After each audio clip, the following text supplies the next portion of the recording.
আশ্বিরের শারদ প্রাতে বেজে উঠেছে আলোকমঞ্জিত, ধরণীর বহিরাকাশে অন্তরিত মেঘমালা, প্রকৃতির অন্তরাকাশে জাগরিত জ্যোতির্ময়ী জগন্মাতার আগমন বার্তা, আনন্দময়ী মহামায়ার পদধ্বনি অসীম ছন্দে বেজে উঠে রূপলোক।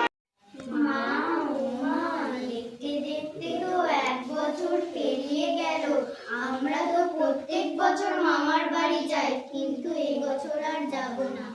কেন রে? প্রত্যেক বছর তো তোরা মামার বাড়ি যাবো বলে লাফিয়ে বেড়াস, তো হঠাৎ এই বছর যাবো না বলছিস যে? মর্তে যা অন্যায় অত্যাচার হচ্ছে তা দেখে আমাদের যেতেই ভয় লাগছে। ভয় করলে চলবে না রে। কিন্তু নয়, অন্যায়ের বিরুদ্ধে প্রতিবাদ করতে হবে। আমরা তো মামার বাড়ি যাবো, আর 4 দিন ধরে অনেক আনন্দ করব। দেখি আমাদেরকে বাধা দিবে। অনেকটা পথ এলাম, খুব ক্লান্ত লাগছে। হ্যাঁ মা, খুব টায়ার্ড লাগছে। চলো তো আমাদের প্যান্ডেলগুলো দেখে আসি। দাঁড়া তো, সবসময় তাড়াহুড়োই তো এলাম, একটু রেস্ট করতে দিবি তো নাকি? বেশ ঠিক আছে, একটু পরে যাবো। কিন্তু তুই না মা, একটু এগিয়ে গিয়ে কত ফলের গাছ, বট গাছ, আম গাছ, চলো সেখানে যাই। তাই চ তাহলে।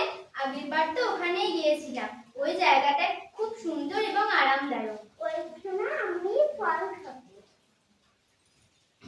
সব সময় খাবো আর খাবো, খেয়ে খেয়ে পেটটা কি করেছিস দেখেছিস? আগে চল, তারপরে খাবি। এবার চ তো ওখানে।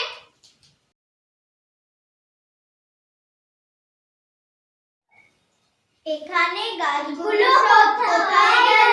সব তো বাড়ি হয়ে গেছে। কত গরম লাগছে, আগে কত ঠান্ডা ছিল।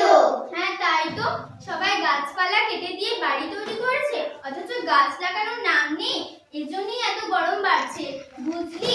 এভাবে চলতে থাকলে তো পৃথিবীটা শেষ হয়ে যাবে। চল দেখি কোথায় রেস্ট নেওয়া যায়। আমি মহিষাসুর, বর্তমানে যা অন্যায় বেড়েই চলেছে, আরো বাড়বে অন্যায়, হবে অত্যাচার, শেষে অন্যায়ের জয় হবে।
আমি দেবী দুর্গা, আমি তোকে পরাস্ত করব।